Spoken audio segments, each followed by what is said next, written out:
All right. Hey, everybody. Thanks for joining us for the first edition of Aampe Chats. Our guest today is PhD anthropologist, data scientist, co-founder of Aampe, and all-around cool guy, Mr. Schaun Wheeler. Schaun, thank you for joining us. All right. Today we are going to cover segmentation and why it sucks. So, Schaun, I'm curious, as an anthropologist, how did you make the transition from anthropologist to data scientist? And what are kind of the parallels that you've seen in between the two? I like to say that I actually never made the transition. I'm both now. So my way back when I did my work in anthropology, when I was working primarily as an anthropologist, rather, I did work on identity formation in Central Asia. I did crazy things like going to wandering the mountains of Kyrgyzstan, interviewing shamans, and drinking fermented mare's milk. But all of the basis of anthropology is stitching together stories. So you talk to someone about something that you're trying to understand, and then you say, okay, let me tell that back to you. Here's what I think is why you did it. And they say, you're full of crap. And you say, okay, what did I get wrong? And they tell you what you got wrong. And then you say, okay, so, and you change your story, and then you tell them that, and they go, okay, that's a little bit closer. So then you take that story to someone else, and you say, here's why you do what you do. And they go, no, that's not totally off. And you go, okay, well, what did I miss? And you start iteratively kind of negotiating this story as you go forward. And that's really what data science is, but it's doing it at scale. I can't talk to every single individual user of an app, but I can look at things like their behavior, how they react to certain things, and I'm using that to stitch together a common story of what they're all doing, like what the main points are of interacting with that app, things like that. Mm-hmm. No, that's very cool. So they're very synergistic in your eyes. Yes. Do you think it's given you an unfair advantage on the data science side? Yeah, I do. I find that that kind of squishy aspect of data, like a lot of people try to think about data as like, oh, it gives you like hard answers. Data doesn't give you hard answers. It's too messy to do that. Any data that can give you like a really firm answer, honestly, isn't very interesting data, and most people already know the answer anyway. So in most cases, it's not so much about finding the right answer, and it's about finding out what are the more plausible stories you can tell, and what support can you get for that. Yeah, I could dive into this forever and we'd never get to the topic, but that's awesome. No, I love it. So let's talk segmentation. It's kind of funny. Let's go from the ultimate mind breakingness for someone like me anyway, of like data scientist plus anthropology, and let's go into something much more simple. Segmentation. So for those who don't know, I mean, most people know, for those who don't know, can you kind of give us a quick summary of what is segmentation? Yeah, segmentation is boxes. So if you're trying to reach your users, I use that example a lot because Aampe works with mobile apps. So you take the users and you say, okay, well, I can't talk to all of them at once with one message, although some people still try to do that. But most people who are trying to be a little bit more personalized say, okay, well, I have new users and I have like existing users. I have users who are maybe different age categories, or people who are in different geographic areas. But you're basically trying to divide your user base into smaller pieces so you can then treat each piece as a sort of persona of this is what someone has in common, and therefore I can send one message to these people, and because they're so similar, it's going to be relevant to most, if not all of them. So how do you handle, maybe I'm getting a little too far ahead of myself, but how do you handle a situation where like you are in a geography and you are in a demographic? Or something, like segmentation, it's not, you might fit in multiple boxes in some cases and not multiple boxes in other cases. So how does that get handled? That's always the problem with segmentation, is that, well, one, I mean, yes, so there's messiness, there's fuzzy boundaries between boxes. But we live in the real world. We can handle that. The real difficulty with segmentation is that no matter what box you choose, you could always split it into smaller boxes. Like you said, there's like the person in one geographic area, but then there's a person in a geographic area who's also a new user. Well, there's the person in the geographic area who is a new user who also is like between 30 and 40 years old. Like you can keep splitting them. And so ultimately, the ultimate segmentation is each individual person is their own segment. Fortunately, modern segmentation tools don't allow you to treat users that way. You have to lump someone together with their like 57,000 closest friends. Yeah. So I was going to ask, and so if I had a person who is in a certain geography and a certain age demographic, would you put them in both boxes, or is there a chance that they'll get like double spammed then? Or they could. It depends on the tool you're using. You could do it one way, you could do it the other. I mean, honestly, the biggest problem with that is, those are easy ways. Those are easy boxes to create, but they aren't necessarily salient boxes. Like the fact that one segmentation I often see is new users versus existing users. And they're like, okay, like the customers we talk to are like, okay, we're going to have a different messaging approach for new users. But the thing is, like, if you have, say, 5 different product lines that you offer, major product lines, a new user who is interested in product line A is much more similar to an existing user who's also interested in product line A than they are to a new user who's interested in product line E. Like the things that really motivate users aren't their demographics. What motivates them is what are they trying to accomplish with your business? What do they value? How incentivized do they feel? Like what's their purpose coming on the app today? Things like that. And segments very rarely ever get to any of those things. Usually segmentation is, I guess at its core, the process of trying to fit square pegs into round holes.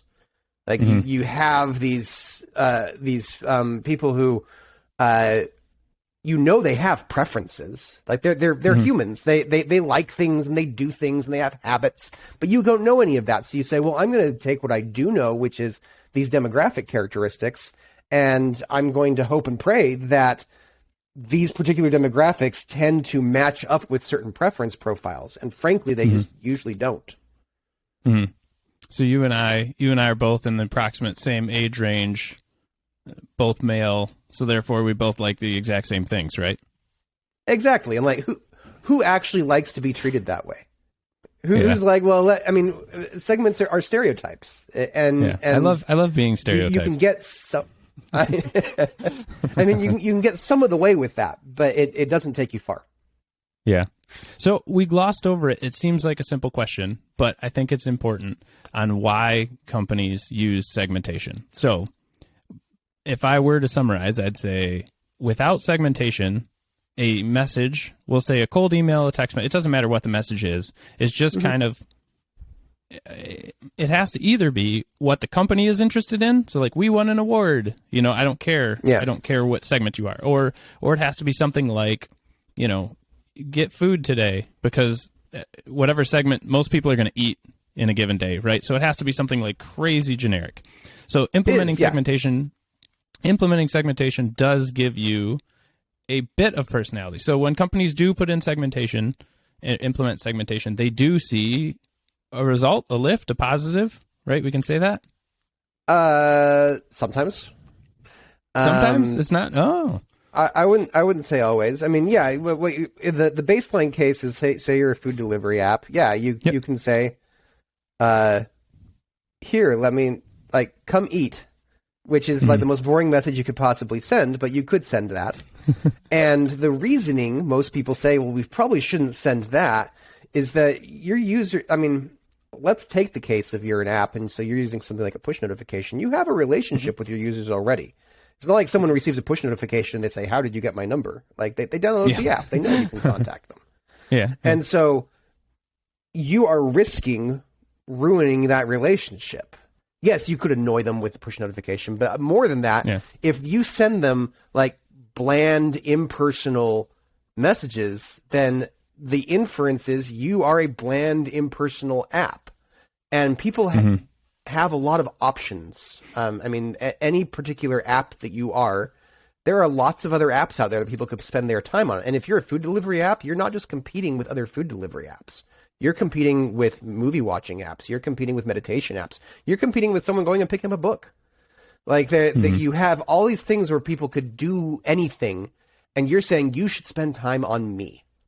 And so to do that, say you should spend time on me, and the reason is because you eat food is just a really dumb message. And so when people think about segments and they're like, okay, well, why would people eat food? And so, well, maybe you're like super hungry right now, so we're going to try to get that.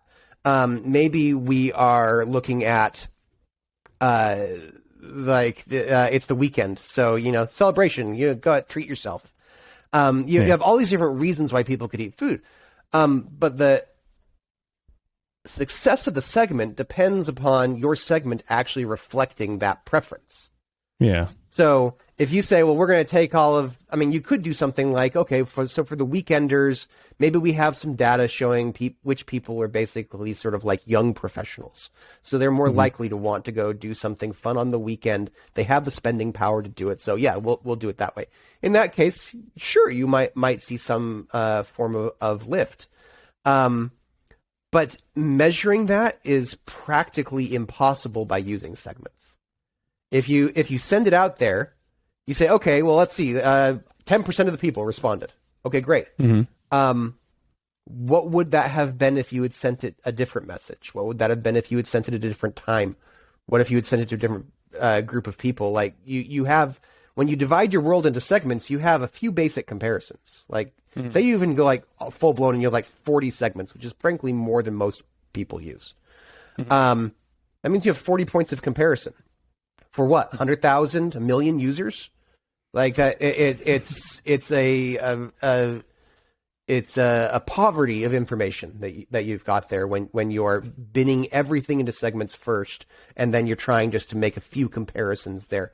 You're missing out on most of the possibilities of how you could have talked to them, and therefore you have no idea how well you performed relative to those other possibilities. So let's step back a second because it's related.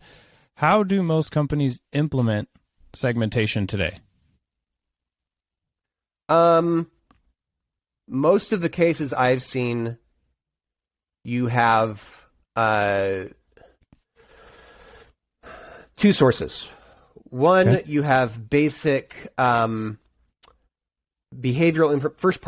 behavioral information or registration information. So when someone registers, they might tell you where they're located. So now you have a geographic segmentation. They might give you gender or age, something like that. You also have information about the app, which is where you get new users versus old users, things like that. So it's all just very basic, like, here's what they've done. You might have a segment for, if you go back to that case of like 5 product lines, you might have a segment of users of, here's people who have done only the first product line, but they haven't done any of the others. Whereas here's people who've done a smattering of all of them. There's things like that. The other source is third-party data, which is garbage. That's like it's not even like a secret. Like everyone admits. Like just very recently, I spoke to someone who was interested in AMP. Where they just said right off the bat, they're like, we just dumped someone because they gave us personalization data that had to do with people's preferences and things like that. And we found that it wasn't accurate. And even when it was accurate, they couldn't give it to us at the scale we needed where we could actually match up our users to it. Like that's common in third-party data. There's lots of data brokerages that say, oh yeah, we scrape this information, or we have SDKs and a whole bunch of different apps and we can give you that. It never works out well. I have never in my life seen that work out well. So also, is there an estimate of guessing and choosing? Like, so you know, which segments do you apply then? So I have data, so I have to, at some point, I have a human who's making decisions about who gets put in what bucket. So when that is sent out then, so let's say we segmented our users and we send out messages to those segments. What do we do then? Traditional companies, I'm saying. Traditional companies? So they make a segment, they send out a message. You look at success rates. Okay. I mean, in many cases, it's something like an open rate or a click-through rate. Maybe if you've really done some good instrumentation, then you can get like number of checkouts or something like that came from it. That's very rare. Usually, I mean, this is what I tend to call the standard advertising design of user engagement, where you're just throwing stuff out, and you're basically hoping that you're going to get a certain small success rate. But if you get stuff in front of a bunch of eyeballs, then and you get like even a 2% conversion rate, 2% of a million eyeballs is still a whole lot of eyeballs that have converted to do the thing you wanted. But usually what you're doing is being like, oh, they clicked on it and therefore it's success. But then what you're doing is you're looking at your campaigns that are based on segments and saying, okay, well, this segment with this message I sent had a 10% success rate. This other one had a 7% success rate. And then you try to read the tea leaves of like, what does that mean? Does that mean the next time I message this segment, I need to do the same kind of message because 10% was good? Or what about that 7% one? Does that mean 7% was bad because it wasn't as good as the 10%? Does that mean I need to do something different? Or was 7% actually the best I could expect from that particular segment? Like there's all these kinds of questions, not only about what you send and who you send it to, but say you do it and you get the results. It's like, what do I do next? Segments don't actually answer that question. You're back at square one each time you send a message. So so would you say a common thing would be like, well, this message worked because I got 10%, or this message didn't work because I got 7%, even though if 7% was your highest, that would be great. But instead, you have a 10%. So you're like, oh crap, it must not have been good enough. So your first is like, let's tweak the messaging. Yeah.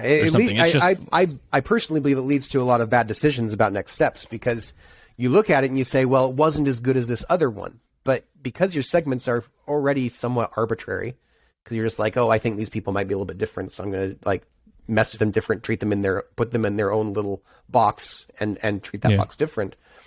It could be that for one segment, 7% is like hitting it out of the park. And for another segment, 10% is actually really, really bad. But there's no real way to know that without really extensive research, which is frankly difficult to do. Segments make it difficult, but also it's just usually beyond the, if not the capabilities, then at least the interest of most companies to do. They have other things they have to worry about. Yeah. So, okay. So if that's the case, that, you get your segmentation results back and it's not too clear and it's just kind of the state of how everything is, what could a company do differently? So, in my opinion and experience, when the segments are the wrong starting point. Okay. To start with a segment means you've already defined that you're going to live within this box.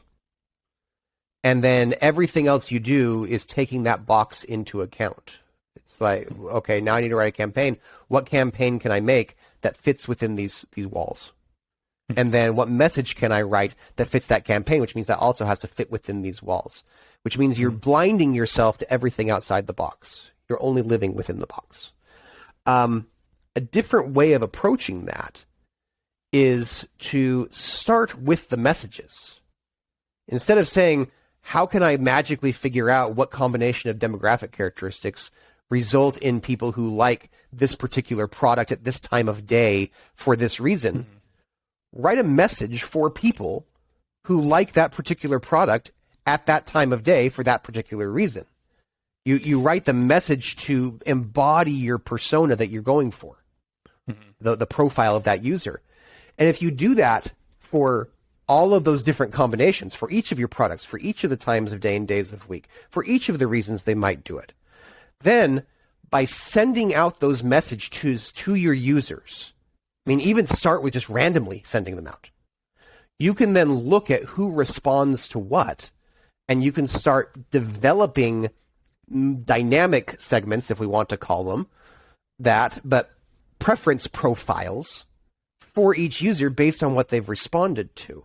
So if you send a message about a particular product at a particular day of the week and emphasizing a particular value proposition, and you have certain users who consistently click on that, who consistently buy something after that, that's a really strong signal that those users like that. And you can use that information then to make your next decision. So instead of going through and running a campaign and getting at the end, you have some kind of aggregate success rate, and then you say, okay, what do we do next? When you go through and match up messages, and you have that diversity of messages, and you match it up to your users, you actually have next steps built in. You say, these users responded to this, we should give them something similar next time. You can even, I mean, Amp does this. I always get a little bit skeptical when people talk about AI. Like, you can sprinkle some machine learning on stuff and make it magic. Yeah. But it does work in this particular case. Yeah, like we've invested quite a bit into algorithms that will say, okay, well, these people didn't respond, but let's go back to what people often put into segments, like all these behavioral characteristics and demographics. Instead of using it to make a segment, use it to predict which other users they're similar to. So you find this user didn't respond to what we sent them, but you know what? When we look at their behaviors, they're really similar, most similar to these users who responded really well to product C on Wednesdays in the morning. So next time, how about we send them product C at Wednesdays in the morning and see how they respond? So you can actually generalize to your entire user base based on the people who did respond. And over time, what you end up doing is matching people more and more to the characteristics of the messages that they like.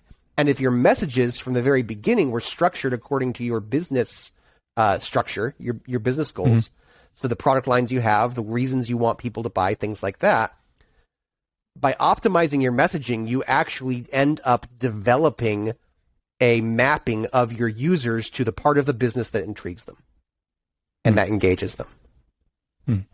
So I have a question, though. Does this mean that you will be sending the wrong messages to the wrong people at the beginning? Yeah.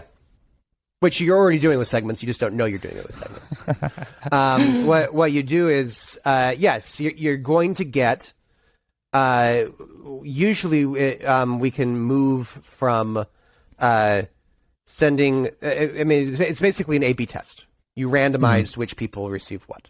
The benefit of A/B tests is they give you very strong evidence for likes and dislikes, for like what people are going to respond to. The problem with A/B tests is they are really, they are labor intensive. It takes a lot of time to set them up. Once you get the results, you're like, okay, what do I do because of this? One alternative to an A/B test is a recommender system, which isn't getting as strong an evidence, but it is saying we're going to look at what users are similar to each other, and we're going to say, okay, well, we don't know what to send you, but you're similar to these people, so we're going to send you something they liked. What AMP basically does, and we built it this way because we think it's the right way to do it, is it's a recommender system for A/B tests. So we start with a standard A/B test where we're just randomly assigning everything. But then very quickly we start saying, actually, these people probably should be involved in the Thursday versus Friday A/B test, whereas these people really should be are they buying because they're environmentally conscious or because they're looking for a good deal A/B test. And so we modify how we experiment with what we're sending people based on how they've responded and how they're similar to other users. So that way, yes, you start off with, you're going to send a lot of wrong stuff to wrong people.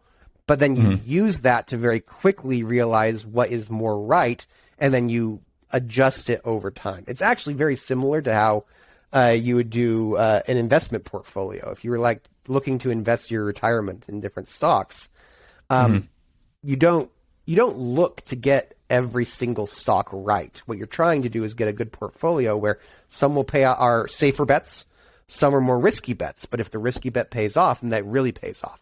And so what we're doing is developing this portfolio for each user's profile where we know here's a safe bet for them. Here's one where, we're not quite sure yet. So maybe we should test that one more.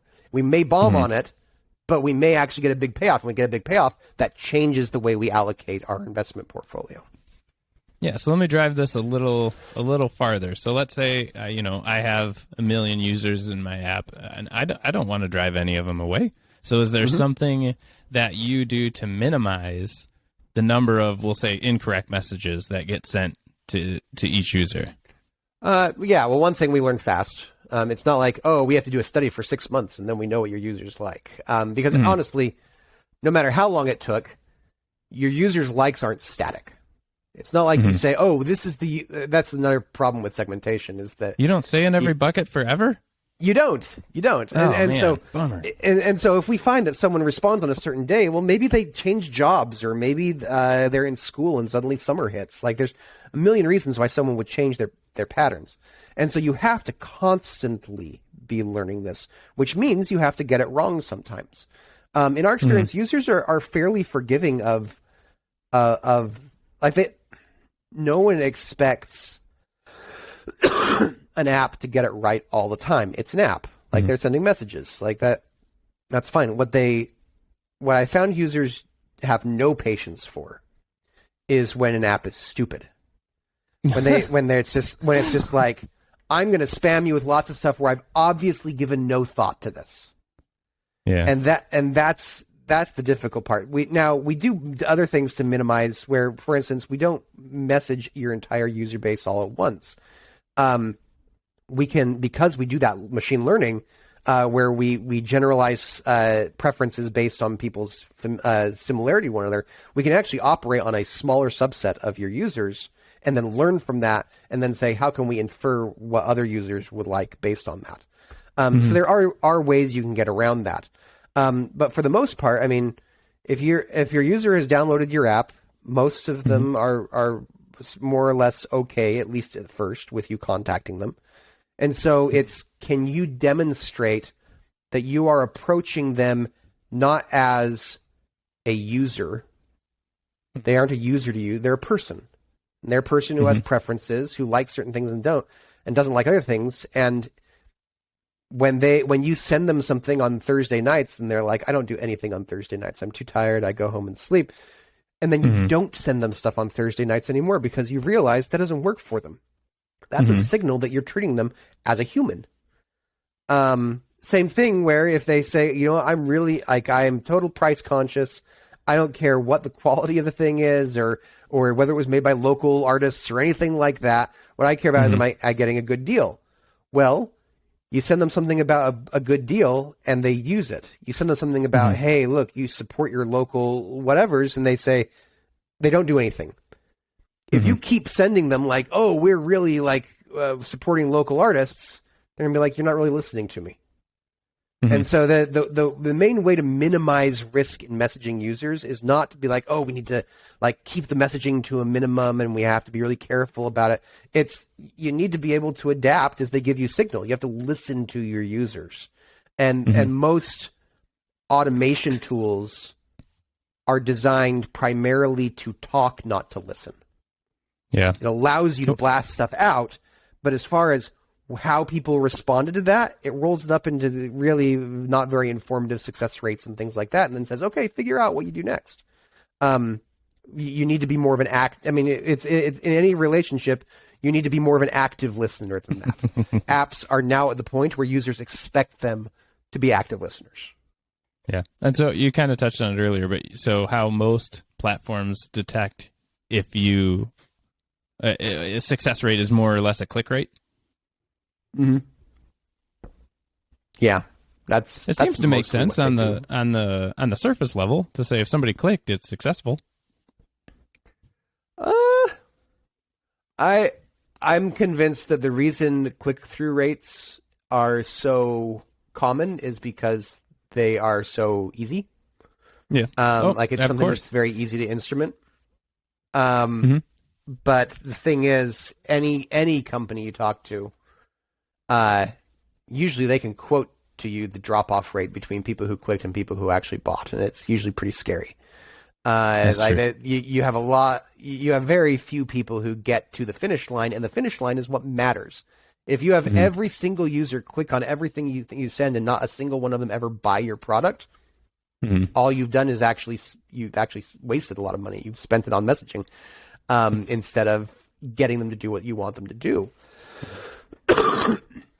And so, isn't the only is the only job of the push notification to get the click? Is it a failure down the line if they don't buy? Not necessarily. You might be developing a relationship with them where you might not get them to click like 50 times, but they kind of like your content. I mean, think of social media, where a lot of times, like, it's not like you sit there and reply to every single post from different people, but there are certain people who you decide you like following. You like the information they give you. And then it may be that down the line you say, you know what, this is really cool. I really like what you wrote. I'm going to comment on it or write something about it or interact with it. That's just kind of a trivial way that we do that every day in our social media usage. An app can be the same thing where you're developing this relationship of, I kind of like, we find several apps that send sort of inspirational or even quirky kind of messaging that's just like, hey, get you to think about something. In fact, I believe that's one of the great what's the word? Insufficiently exploited strengths of most apps. Most of these apps, I mean, every app is a content app. I mean, no matter what app you are, you're dealing with content. If it's a video, that's pretty obvious. They're watching the video, but you also have all this information about the video that is to, like, everything from the images to the description that's designed to get people to interact with you. If you're a clothing retailer app, yes, you sell clothes, but your app is fundamentally about the content regarding the items you sell and getting people to interact with that. Apps invest a huge amount of money in that. Like they want to make sure that their storefront looks as nice as possible. They often have really interesting content in a lot of these cases about, like, here's the background of the artist that creates this bowl that we sell. Like or here's this wine that we sell pairs with these different things. That's actually a lot of interesting content, and it sits there in the app. And then they message people about, hey, come buy a bottle. Like that there's so much more you can do by saying, hey, do you like pears? This would pair really well with that. There's all kinds of things you could do. And that's not used very often. What amazes me is that the content for good messaging for most apps already exists. They already took the time to write it, but they kept it in their app instead of recognizing that their messages aren't like, we tend to talk about messages as communication channels. As like, well, I have this thing, and then I like load up my channel and shoot it out at you, and then that might bring you back. Instead of viewing messages as the UI, like if you can get a message to someone about the thing they want, described the way they like it to be described, at the time they're ready to act on it, they don't navigate any of your UI. They can go straight to the thing, and you get the value you want, they get the value they want, and they didn't have to navigate any of your search tools or your browsing or anything like that. And that is what good content can do, and that's fundamentally all messaging is putting content into small packages and saying, I think you want this. So what results have you seen for customers implementing this swap? So to summarize the swap, the old way is we create boxes that we stuff people in, and then we send them messages, and we don't think about our product necessarily. We think about what part of our product would appeal to that box, and we send it. The new way is you lead with messaging. And yes, we send some wrong messages to a few people, but it's part of the learning process. And as you mentioned, people are forgiving. And then from the messaging, we learn what people actually like from their first party interactions, right? Whether they react or not. So what typical results have you seen by switching that? So there's results as in the return on investment, but then there's also results in terms of, how do I want to say this? Simply knowing what the results are. Like a lot of times, like I said, with segments, like you get the 10% and you're like, is 10% good? Is 10% bad? I don't know. Like it's difficult to know really what your return on investment is there, because the results are packaged in a way that even if you can say, well, yes, people did a thing, how many of them would have done it if you hadn't messaged them at all? How many of them would have done it if I'd messaged them something different? Segments don't let you do that. But if you do this matching up of messages to users, what you end up having is a bunch of users who were messaged based on a high confidence that was what they wanted. We call these personalization scores at Aampe. It's for every single lever you could pull in a message, whether it's Thursday at 9 o'clock versus Friday at 3 o'clock, or wanting a deal versus wanting fast delivery. Every user gets a score for every one of those levers. And that's how the system makes a decision about what to message people. It says, well, where are their highest scores? What are the best bets we could make? So are you testing more than two things at once then? It's not just an A/B? No, I mean, it's rare that we test fewer than a few dozen things at once. Okay. We test a lot of things. But what you end up with is you when you make those messaging decisions, some people have very clear preferences. They like this time slot and none other, and therefore we're going to choose that. Others, they're kind of good with any time slot.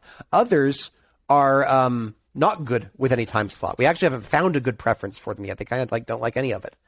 You can actually use that, because now what you have is all of these messages sent out to some people. You had a high confidence that the system knew what they wanted, and other people you have low confidence that the system knew what they wanted. How did those people perform differently? In those cases, you now have a meaningful success rate difference. I will note that we don't ever focus on click-through rates unless our customers force us to. It's very easy for us to get event data from apps without any SDK or anything like that. And so we can actually say, let's go straight into your checkout events and look how many checkouts you got after these events, or add to cart events, or add to wish list, or video downloads, or any of these kinds of things. So it's much more meaningful results. But then what we can do is say, okay, let's say we're looking at the number of checkouts. Like, what's the actual revenue you got from this? Here are here's the percentage of people who we were highly confident in when we messaged them, who checked out, and here are the people who we weren't confident in, and how many of them checked out. And what you end up seeing is, if you plot it on a graph where you have basically the high confidence and the low confidence groups, over time, when we start, because we're just randomly messaging out people, the difference between those two groups is pretty much nothing. Any difference, they'll kind of randomly jump above each other because it's random.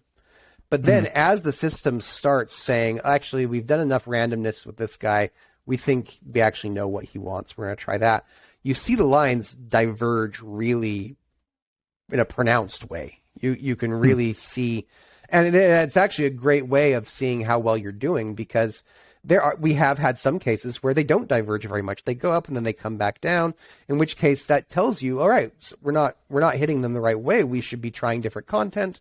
Maybe we aren't finding the right way to speak to them.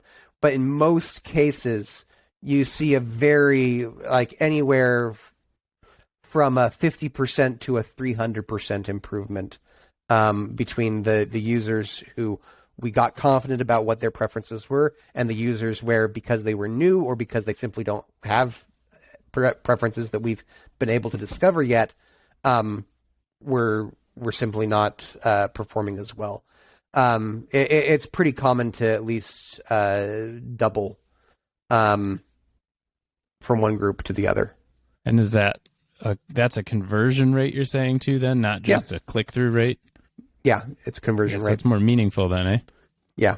So this sounds like a lot of work. What does it look like for somebody to use? I mean, for this model, it's to invent this on your own would probably take a lot of time. So let's assume that somebody's not inventing the wheel, but to use AMP, what does it look like for a user then? Because with the traditional system, like you said, we set up our segments, we set up our messages per segment, we figure out the time when we're going to shoot off those messages, and then we click go, right? Yeah. And then iteration time. So we look at our success rates, we adjust, we do it again, right? Yeah. So for somebody using AMP, what does that look like? It's basically 3 steps. One, we just need to get a hold of your data, which is like for most platforms where people keep their events data in something like Segment. It's a few. I know it's called Segment. Sorry. But it's a few minutes to a few days. There's no SDK involved. It's just we just get a download of your data each day.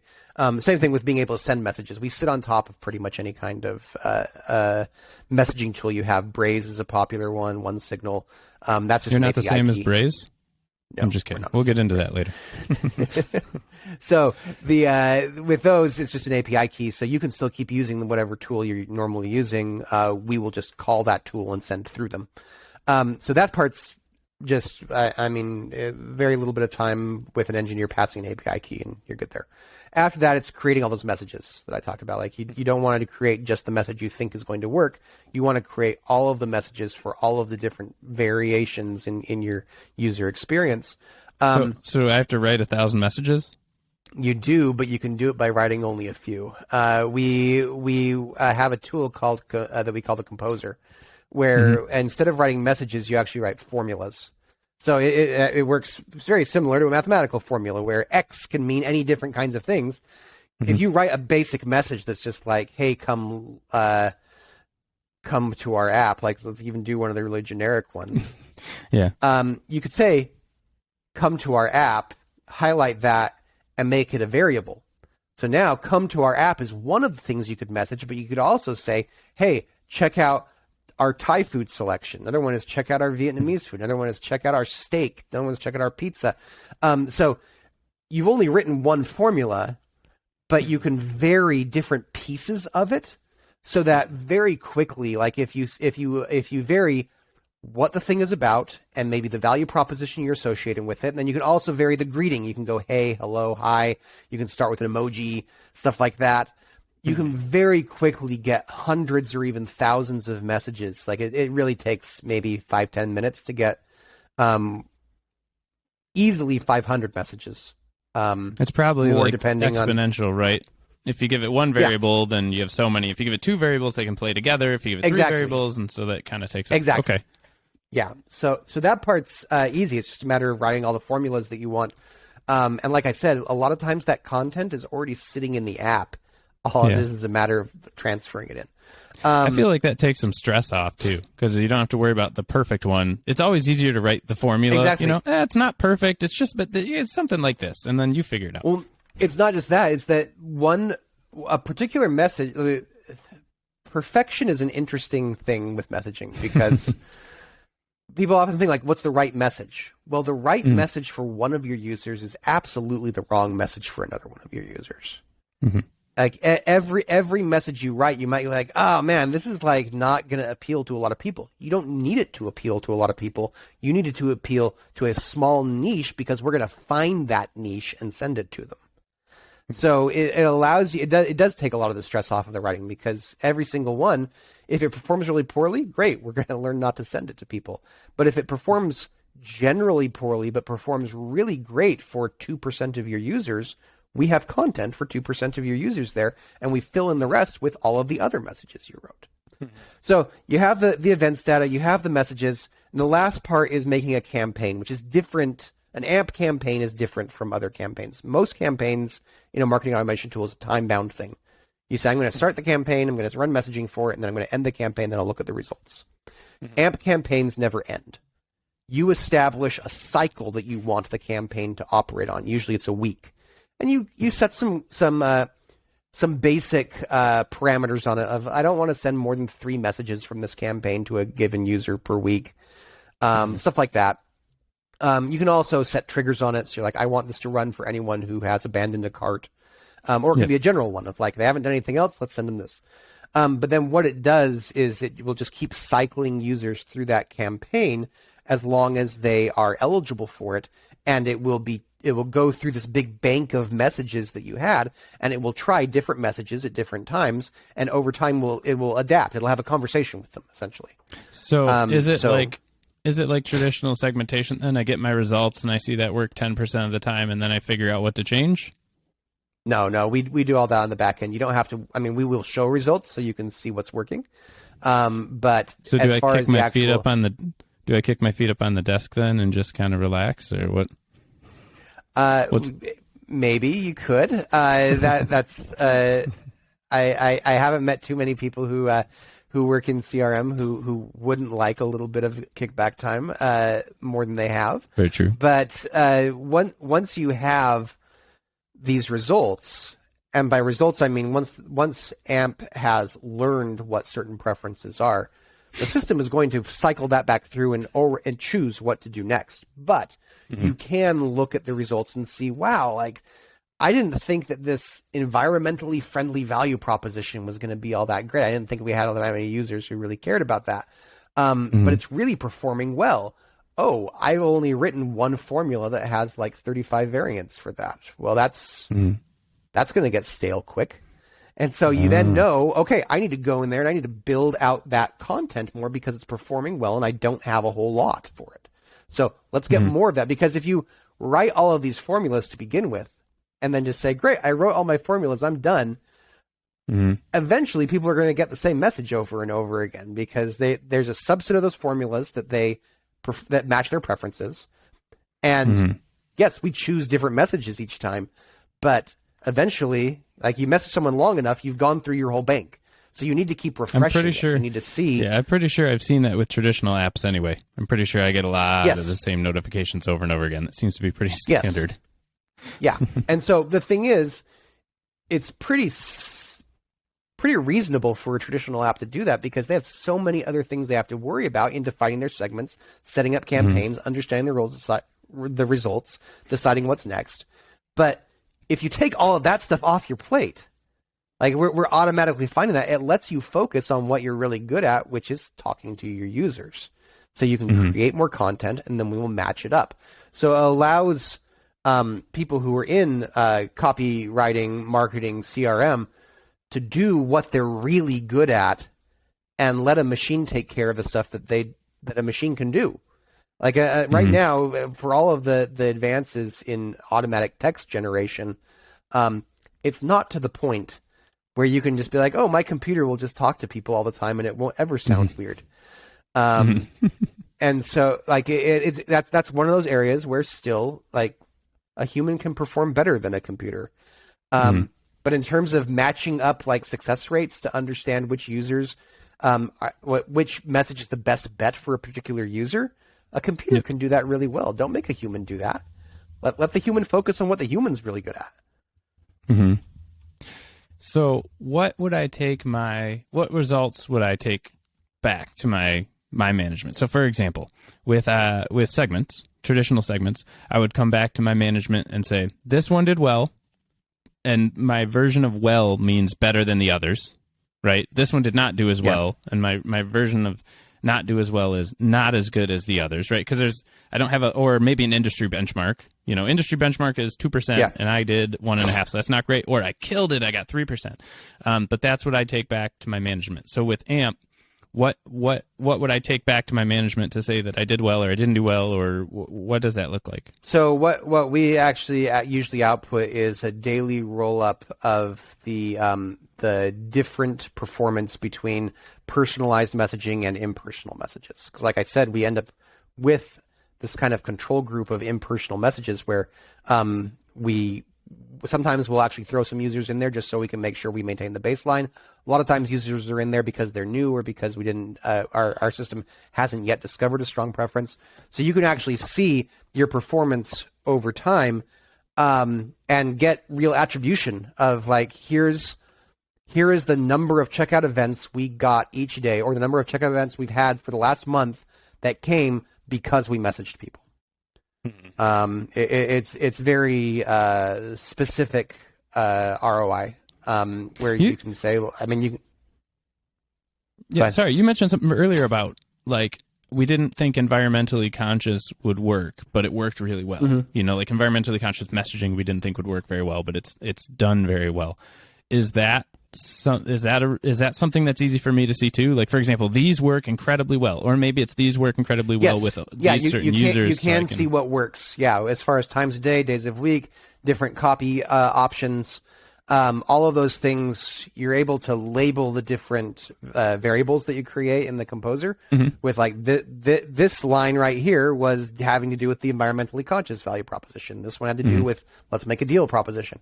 And so what you can do is see the results of how many people are interested in those things, how have those been performing, how many people have received a message using that particular element in the last week. All of that kind of stuff you can see, and you can get a clear idea of like here are the themes that are really resonating with my users right now. Here are the themes that seem to be falling flat. Okay, well, that's cool too. So I've heard from a lot of people lately that everybody hates push notifications. Since we're talking about push notifications, everyone I've talked to says they hate them from all the apps, pretty much. So what are your thoughts on that? People say they hate push notifications. At the same time, one, you actually find on social media and on reviews on the Play Store and the App Store. Yes, there are many cases that people say, "Oh my gosh, these push notifications are terrible." There are other people who say, I love getting this kind of push notification from this app. Like it actually brightens my day. There's some people it gives me this deal that like, yay, I wanted to buy this and now I'm spending less money for it. Like there are reasons for that. But also, aside from what people say, this is the anthropologist in me. There's what people say and there's what people do. And people may say, "Oh, I don't like push notifications." And there's a lot of reasons to not like impersonal, bland, personal notifications. But if you get the right push notification, you get huge increases in engagement. I don't have the studies at hand right now, but you can. If you're thinking about buying something and a friend sends you a text message and says, "Hey, I tried this. It's really good." That drastically increases your chance of purchase. A push notification can do the exact same thing if you set up your push notifications right. Where you can even include information like that, like, "Hey, look at all the people who've reviewed this and really loved it on our site.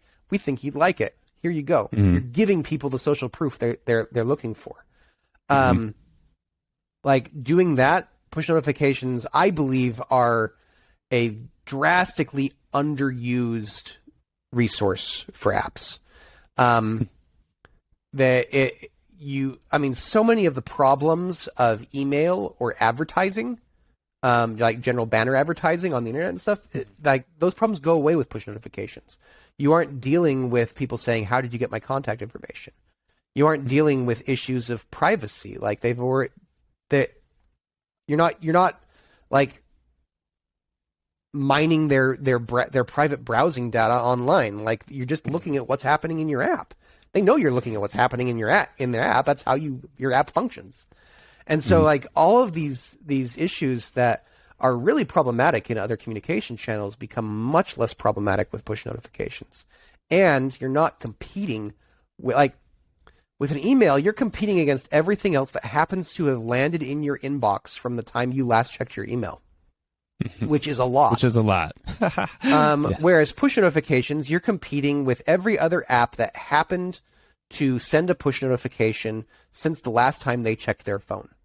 That is a lot less.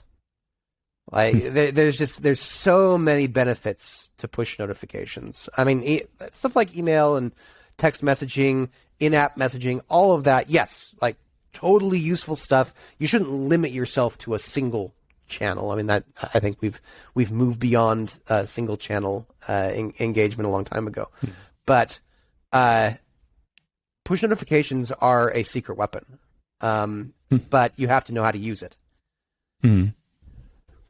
That's good. I get overshadowed because the example I always use is I really like YouTube. So if an artist that I like makes a new video, like I love that. I set it aside, and usually, my wife and I will watch it that night because if it's something she likes too, I'm like, oh sweet, I got to leave this push notification alone, like not dismiss it because I want to come back and I want to watch that. But for every one of those I get like 400 of the shop now that you're just so used to swiping away. So I think that lenses the perception of I hate all push notifications until you talk to the right, until you get down to the level and say all, and somebody's like, well, I've had people say, I like my Bible app one because it reminds me to read every morning. Oh, great. Exactly. So I think we just get overshadowed. They get a bad name by the amount of bad notifications that you get every day, because that's a larger number. Yeah. But so if somebody wanted to get started with check Amp out, how would they do that? It's as simple. I mean, they can contact us through the website easily. But once we're in contact, it's usually a very quick conversation to understand how the integration of the data needs to work. Like I said, that's a very simple thing. And then after that, it's just in our experience, the heaviest lift is people changing their mindset about how messages work. They're so used to the segment and campaign and single message kind of approaches that they try to like set that up in AMP. They're like, well, how can I do like this one-time campaign that sends out to this one message? And we're like, you're living below your means. And so it just takes a little bit of time for people to, and we walk people through it. We don't just say, hey, go use the tool and we'll see you later. We do quite a bit of hand-holding where we'll go through and say, all right, here's the campaign you want. Here's some examples of messages. We can't write the best messages for you. We just do these as examples. Look at what's wrong with them and change them and make them better and add more. And usually it takes very little time for people to get the feel of it. And pretty soon they're writing formulas all over the place and suddenly have thousands of messages that they can use to test out what their users like. Cool. Awesome. Well, this has been helpful. I appreciate it. Thank you very much for your time. Yeah, of course. And just really quick, if people wanted to reach out to you specifically, what's the best way to get a hold of you?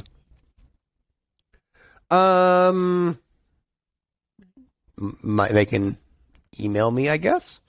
That's that Schaun. would work. I'm on LinkedIn too. Yeah. But yeah, Schaun at amp.com. Yep, SCHAUN at AMP, and we should say AMP is AAMPE. Yes. All right, well, cool. Well, thank you very much for your time, Schaun. I appreciate it. Cool. I'll see you.